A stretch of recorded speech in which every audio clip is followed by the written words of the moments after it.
Oh gosh, there's a suitcase here. I wonder who it belongs to.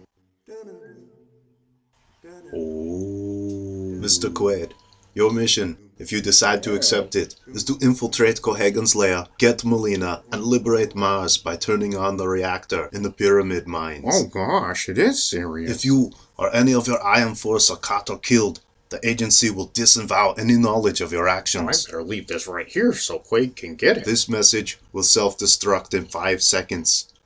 Uh-oh. All of Mars is counting on you. Good luck, buddy. This is CR. Thank you for watching Coolest Reviews. Tonight we will be covering Total Recall. It's the 30th year anniversary of this Arnold action movie. Warning, this is not a review, it's an in-depth analysis. Spoiler alert! Spoiler alert! Spoiler alert! This exceptional movie was released in 1990 and is based on a Philip K. Dick short story entitled We Can Remember It For You Wholesale. Man, why are PKD titles always so long? Total Recall is a sci-fi action thriller that takes place in 2084. Earth is a thriving metropolis, and space travel is possible. This is a wonderful movie with great structure, phenomenal foreshadowing, convincing acting, dynamic cinematography, and in-depth characters. I mean, even the bad guy has charisma and a deeper motivation. Story concept. Like all movies, this one started with a story concept. A what if? What if a man who is bored with his life implants memories and unlodges actual memories that he is a secret agent? No, that probably wasn't it. What if a man who is discontent with life decides to get memory implants to be a secret agent on Mars? No. What if a man that gets memory implants that go wrong doesn't know if he's a secret agent or hallucinating? Maybe that was it. Then the pitch. It is a movie about Douglas Quaid, a lowly construction worker who wants to liberate Mars from an oppressive tyrant named Cohagen. But before I delve into the summary, first, I have to explain that there are 2 major interpretations of this story. 1, the red pill. The film represents a secret agent trying to find his identity. And 2, the blue pill. This movie represents a dream, a memory implant, gone wrong. The acts. Most movies are broken up into 3 acts, defined by the protagonist's outward motivation, and divided by his motivation changing. In this film, Act 1, Douglas's outward motivation is to be somebody by moving to Mars, to break out of the drudgery of using a jackhammer all day. Hey, who wouldn't?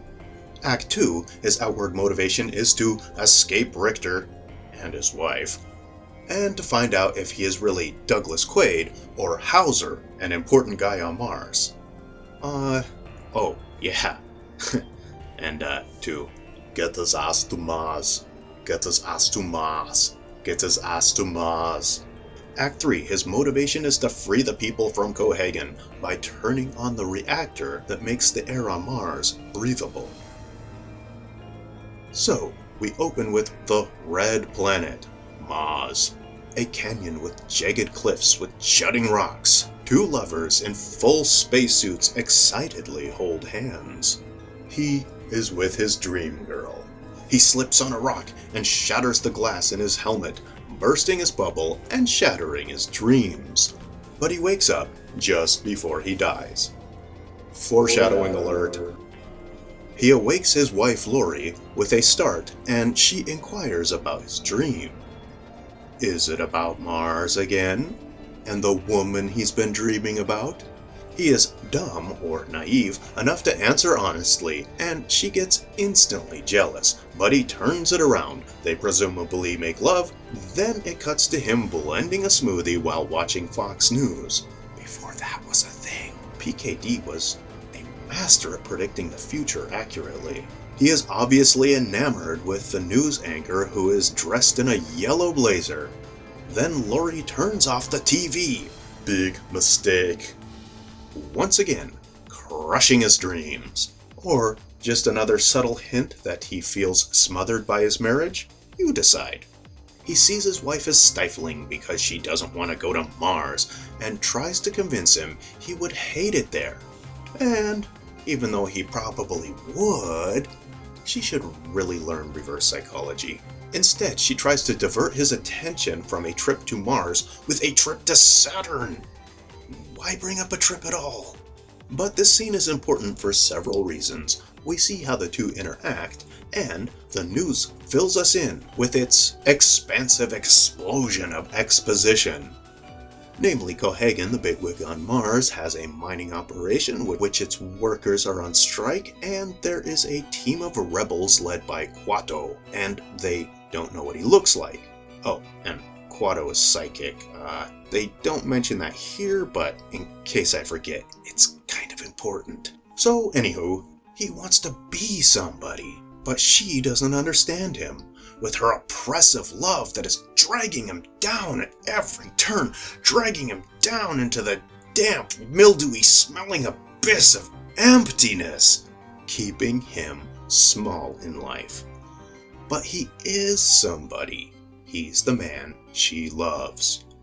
The blatant disappointment on his face causes her to worry a little bit. Perhaps her dreams of going to Saturn died that day. He takes the subway to work. Wow, this is a big city. Public transportation and everything. And on the subway, he sees a monitor inundating him with commercials. Before that was a thing. An ad for Recall comes on, a company who implants memories of vacations for people who can't afford to travel, both domestic and space. The spokesperson informs us affordable and relatively safe implants are available. Remember him, he becomes important later. Foreshadowing alert. But he doesn't have time to explore this idea because he has to get to work, where he uses a jackhammer all day without ear protection. He is quarrying rock for a construction company. Just remember the rebels are on strike from mining. I mean, there's no parallels or foreshadowing or themes in this scene. He. So Doug takes this opportunity to ask Harry, his only friend, if he has heard of Recall, where they mess with your memories. He has, and knows a friend who was lobotomized by the brain butchers, and it is still in question if he got his refund. The look on Doug's face tells us that he's over this silly notion. Anyone knows that it can't be good to mess with the part of your brain that stores memories. However, he heads to Recall anyway. This is the first time we see him act impulsively and finally take control of his own desires and his own destiny. This comes out more increasingly as the story progresses. Doug looks up the address on Google Maps before that was a thing, and scoots all the way across town to Recall. The receptionist is decked out in a yellow blazer, big loop earrings, and has dark curly hair. And she looks a lot like the news anchor. He meets the sleazy salesman who could upsell anyone, and at first, Doug's character prevents him from buying the ego trip. However, he finally remembers that he is there to escape the mundane reality of a dead-end job and a wife he has grown bored with. And some major foreshadowing. How real does it seem? Your brain won't know the difference. These implications really set up the rest of the movie. So I have to pause here for just a second to ask, if Recall offers a 2-week package of memory implants of a vacation and your brain can't tell the difference, but it only takes an hour to implant those memories, so do they erase the last 2 weeks of memories to make it consistent continuity? Or for ultimate realism? Or do you wake up from your vacation thinking that you've gained 2 weeks? But more likely you wake up from the Recall booth and they tell you your vacation you just experienced was fake. Can you tell the difference? You can also get souvenirs and photos of you at the location. So they just Photoshop you into photos of different locations? It's like they invented social media before social media was a thing. And seriously, what stops Recall from using this technology for nefarious purposes? Instead of a vacation, you remember going to Vegas and losing 10,000 credits gambling. Bummer. I can't help but think of the possibilities. They patch him into the memory simulator, ask him a bunch of questions of his preferences, and the memory they're going to implant is called Matrix 62B37. And it's entitled Blue Sky on Mars. Foreshadowing. The text says, that's a new one. So this program is untested? A big foreshadowing alert. They administer tranquilizers before they can ask him all of his preferences, but he manages to get out that he likes sleazy women before he's unconscious. And we catch a glimpse of his dream girl on the monitor before he dozes off. They patch him into the memory simulator and show him a monitor with a bunch of options for his ego trip. But it all goes so terribly wrong.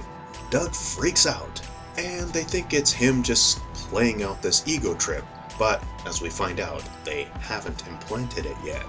So they decide to erase the part of his memory where he went to Recall and dump him into a Johnny cab, a self-driving car with a robot avatar. I truly hope there's other cabbies in this world, cause Johnny is really annoying. He even whistles while he drives. As soon as he steps out of the cab, he runs into Harry, and it turns out Harry's not Danny DeVito after all. He's an agent sent to keep Doug out of trouble, but he's totally incompetent. Later we find out that Doug is bugged. Yep, he's chipped before that was a thing. Even though he has a tracking device, Harry doesn't stop him from going to Recall like he was supposed to, even though Doug expressed his interest in Recall earlier that day. Harry and three goons jump Doug, but the primal urge for violence comes out, and Harry gets his ass handed to him. Ah, violence. He scoots on back to the apartment, and Doug explains to Laurie what happened. Laurie takes the reasonable approach. She thinks Recall folded his frontal lobe and that spies aren't really trying to kill him. Then the most confusing thing in the whole movie happens. Doug clearly has wet blood on his hands, but it doesn't rub off on Laurie's shoulders. Anywho, despite Doug's explicit instructions not to call anyone, Laurie calls Ironside, that is, Richter. Then Laurie turns the lights down low so Doug can't see her. One spotlight shines in his face, then a romantic spray of bullets head his way. Once again, Doug displays his overly niceness. He tells Laurie to get out and to save herself. A fight ensues. Eventually he finds out it's Laurie. His new outward motivation is to survive long enough to get to Mars. Ironside and his thugs, Richter and his thugs are after him. He gets on the escalator, there's all kinds of blood and violence. A great scene where he uses a civilian as a human shield, but in all fairness, the guy was killed before he uses him as a human shield. He gets away for long enough to get a motel room where a friend catches up to him and gives him a briefcase. Another exciting chase scene ensues, and Arnold finally has a chance to look through the case. It has all kinds of cool gadgets, a note to himself to get his ass to Mars, and a bunch of stuff to help him get to Mars, a disguise, money, and maybe most importantly, a grabber to help him wrench the bug out of his skull, which would probably give anyone a headache. Or maybe it's a tumor. It's not a tumor. He manages to get his gun that he stole from Laurie through this extensive security required for space travel, one of the many things they don't explain. Oh well, moving forward, upon arriving at Mars, a cabbie named Benny takes him to yet another hotel room where he once again finds a message to himself to ask for Melina at the last resort. Man, there's a lot of hotel rooms in this movie. Cabs back to the strip bar in Venusville that Melina works at. She works as a hooker. I don't know if I should say this on the YouTube channel. Whatever, we're all adults here. And at first she is happy to see him. Then he pulls another boneheaded move by leading with, "I don't remember you." She makes it clear she thinks he is still working for Cohagen and never loved her, and he can go to hell. He goes back to his hotel room. I wonder if that is somehow a metaphor for his crumbling marriage. Then, the guy from the commercial in Recall, remember him, explains that Doug's whole situation is a simulation. Why all this crazy stuff is happening. He is in Recall. He suffered a schizoid embolism. He is in danger of being lobotomized. But if he takes the red pill, he can return to reality. He has to want to return to reality, however. And I guess the blue pill in this case is shooting the Recall guy in the head. Doug still thinks he might be an agent. Probably not, but commercial guy taunts him in the most condescending way possible and insults him, telling him that he is not an ultimate badass, but a lowly construction worker, and to return to reality right this minute, mister.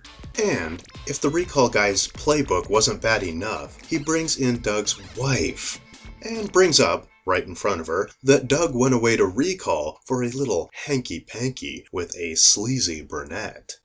Lori pretends not to care, but Doug knows he is in so much trouble when he gets home. This irks Doug beyond recall, and he shoots commercial guy in the head. Yes, okay, I realized that commercial guy was perspiring, but that was because he knew he was going to lose his commission on Doug's simulation. And Recall can't afford to keep losing their customers to these lobotomies.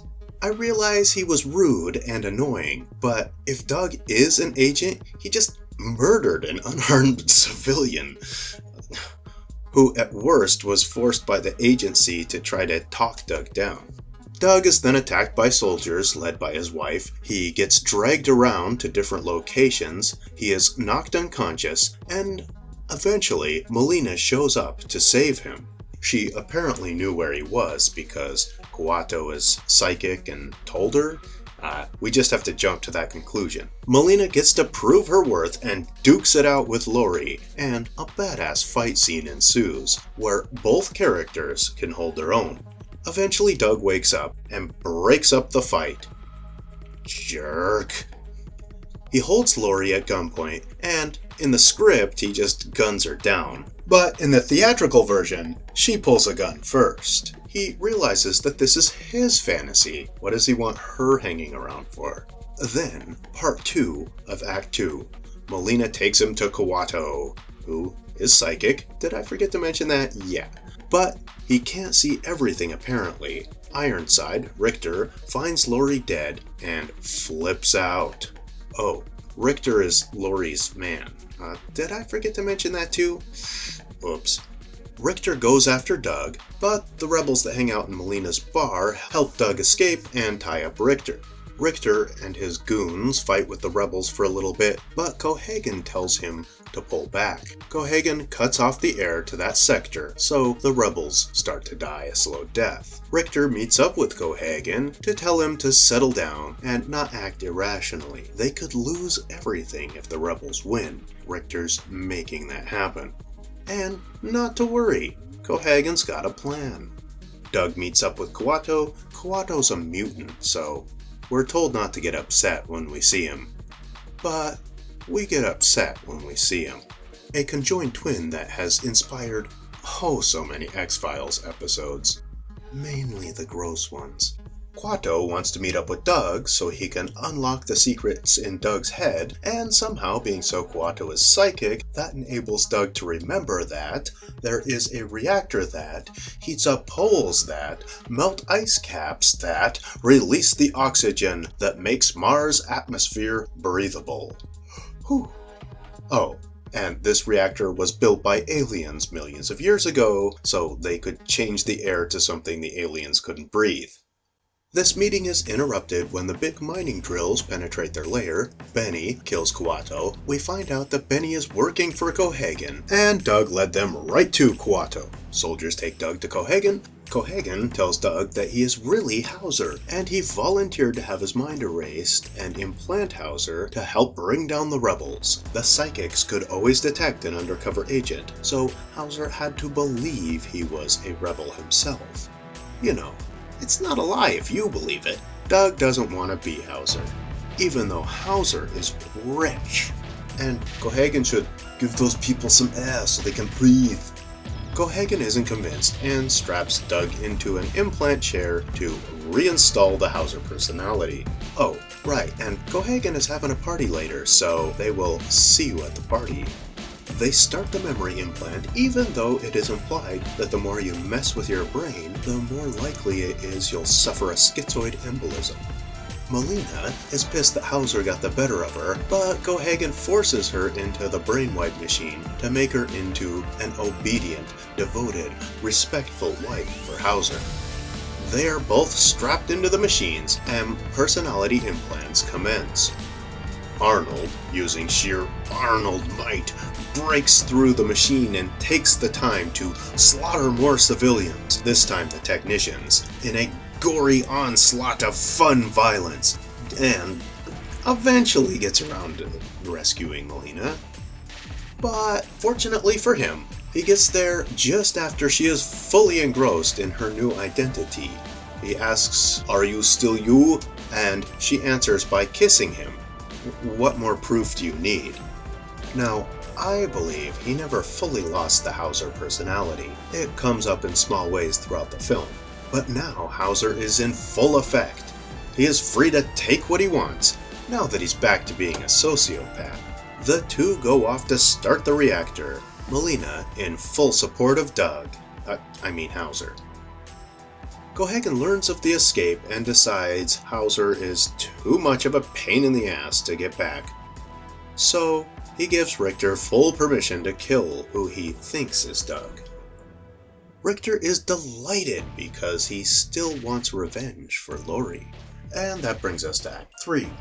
Our protagonist is in full power to pursue what he wants, and him and Melina dart away from this gory scene to a tunnel that leads to the reactor.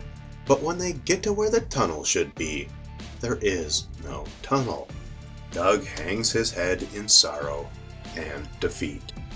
But Benny shows up once again to lend a helping hand and drives a drill through a thin wall, revealing that the tunnel is there, so the plot can move forward. Sacrificed his own life doing it.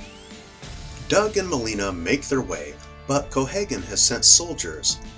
This is where we see Doug really use his cunning and some of the neat gadgets he got in that briefcase.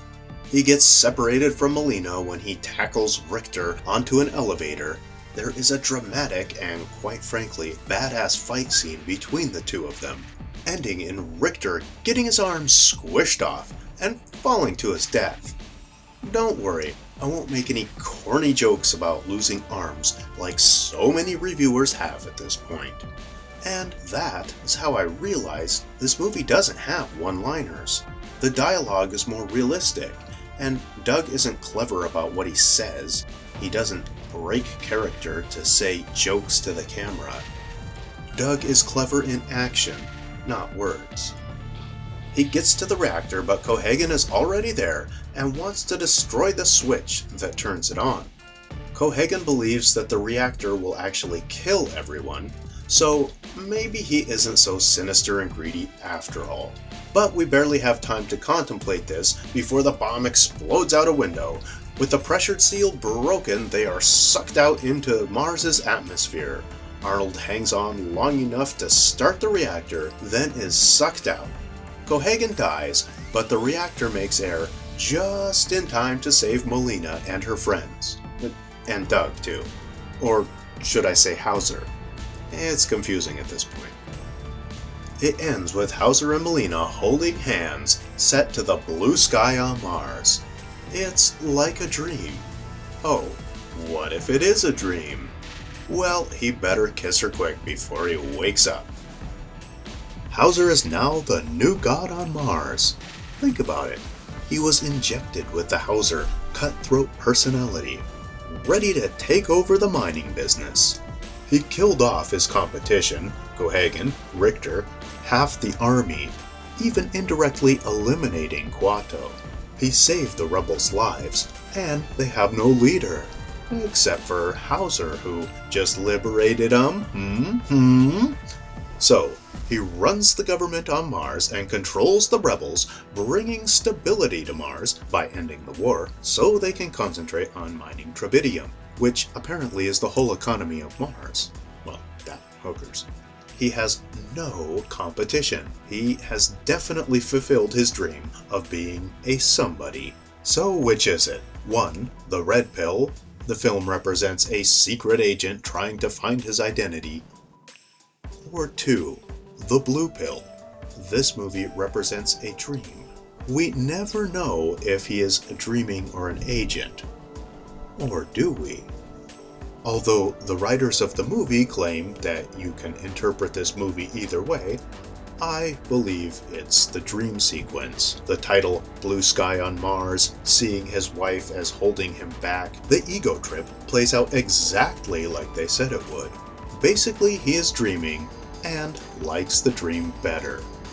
This is echoed many a times, but most iconically when he kills the doctor.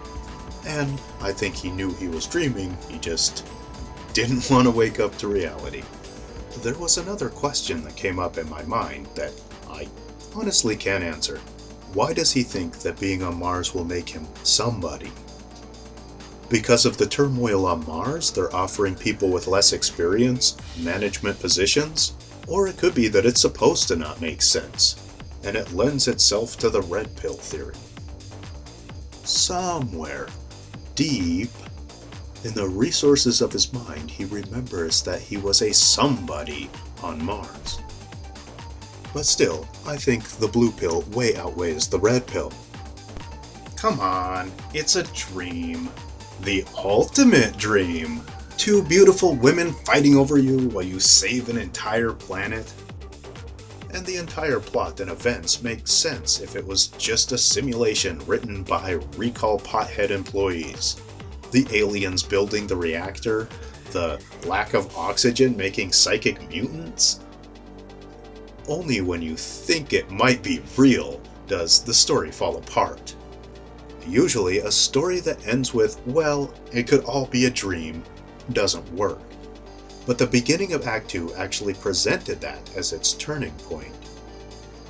It's hard to pull off a story like this, yet this movie does it beautifully. This film has dynamic, believable, relatable characters, and well thought out plots. I love the way everything in this world looks so real. Things are futuristic, but they are made of concrete and steel. There are a few fancy gadgets, but nothing too outlandish. Theme. It's a story about someone who feels insignificant and is looking for self-worth while also leaving a positive impact on the world. What do you think? Great vacation, huh? Imagine if the last few seconds of this film were this. Welcome back, Mr. Quaid. How did you enjoy the ego trip? Most people are disoriented when they wake up from an implant, so we called your wife to pick you up. And if you think him getting lobotomized and never waking up is too depressing, just know that he wakes up 9 years later as Neo in The Matrix. All celebrity voices were impersonated.